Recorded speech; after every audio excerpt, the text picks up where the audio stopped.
We were hearing from the parents of a 14-year-old teenager who was allegedly attacked by a woman in a New York hotel and then wrongly accused of taking her phone. Jazz musician Keyon Harrold recorded this video of Miya Ponsetto approaching his son Keyon Harrold Jr. and then falsely accusing him of stealing the phone. Surveillance video later shows her tackle the teenager to the ground. Ponsetto now faces a series of charges, including attempted assault. In an exclusive interview, she told us she is sorry. We asked the teen's parents how he's coping with this very traumatic incident and for their reaction to her apology and arrest. I'm happy that she's been arrested, but that's only the first step in a very big conversation that needs to happen here in America that has to do with racial profiling. If I had done that, what Miya Ponsetto done to my son, I'd be in jail now. If I had hurt her in any way, I'd be in jail now. We wouldn't even be able to have this conversation. As a black man, every day I walk outside, I have to play the perfect game, almost like throwing a no-hitter, just to be believed. No, you can't. No. I'm the manager of the hotel. I don't care. This is my son. The hotel has said, Keyon, that they believe that it should have been handled differently. I'm so angry. I'm so angry at that hotel because this could have been de-escalated. This could have been de-escalated a long time ago. We talked to Miya Ponsetto, who says, I am Puerto Rican. This was not racial profiling. I just really panicked because I didn't have my phone. She says race had nothing to do with this particular incident and certainly had nothing to do with her targeting your son. What do you think when you hear that? No one has to say the N-word for something to be an act of racism. Keyon, you must have been stunned when you stepped off the elevator with your son. I'm still in shock, Gayle. I'm still in shock. At this point, I work as hard as I possibly can just to put my son in the best scenarios, to give him a chance to win, to give him a chance to be a whole young man, a whole young boy, black boy. We've been all over the world, and to be in our beloved New York City and this happened, I'm appalled. I am not asking you to justify your behavior or defend yourself against her. Please know that. But her version is that, you know, I was grabbed. Pushing her away to protect my son? Yes. I'm a man who don't believe in hurting women, first of all. Second of all, I do believe in protecting my son. So that is what I did. What do you all feel, or what do you make of her apology? Listen, I feel like her apology was, you know, as genuine as when she shushed you. You're 22. I get it. Enough. It said a lot.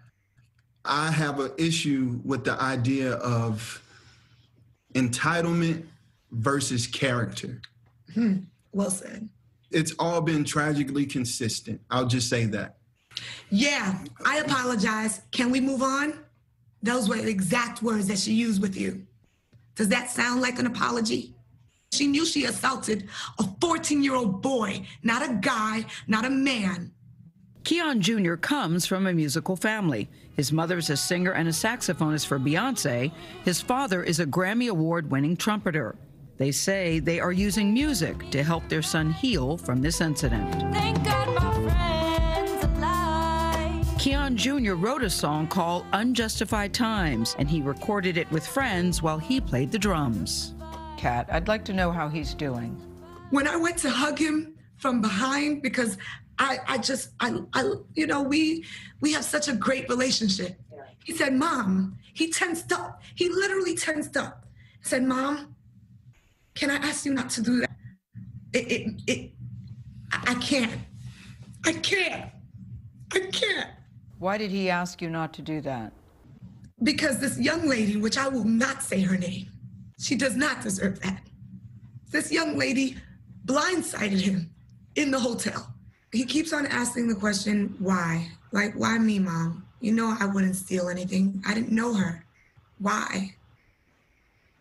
As a mother, to have to answer that question. It's tough to look in her being arrested more than what it is, because the person who killed Trayvon Martin is free. The person who blamed Emmett Till is still alive. Things could have gone another way. What does justice look like for your family at this point, for the both of you? Justice, I think the idea of justice, just like the idea of the apology, is so much more than just saying I'm sorry, because people can say I'm sorry and it's empty. Justice has to do with change. Yeah, my heart really went out to them because you can still feel the pain. Yeah. You can still know that their son is still very shattered. They said he can't even look at his phone anymore because there's so much information that comes. You know, he's in therapy. His family has him in therapy, and you know, they're both still traumatized too, still reeling from it. Ben Crump represents him and was saying, you know, they hope that the charges it will send a message that just because this woman, who appeared to be a white woman, she's now saying she's Puerto Rican, was believed over the word of the people, of the father and son who said, look, we didn't do this. And she's right, it could have been de-escalated. You know, on the tape you can hear Keyon Sr. saying, you know, do the iPhone feature. Do the iPhone, find my iPhone feature. Yeah. It would have solved it just right then and there. Yeah. Well, and if you lose your phone, do you go up to some random person and attack them? No. I don't intend to start doing that. No, I don't think that's there's so many layers of wrong here in this case. There are no winners here. There are none.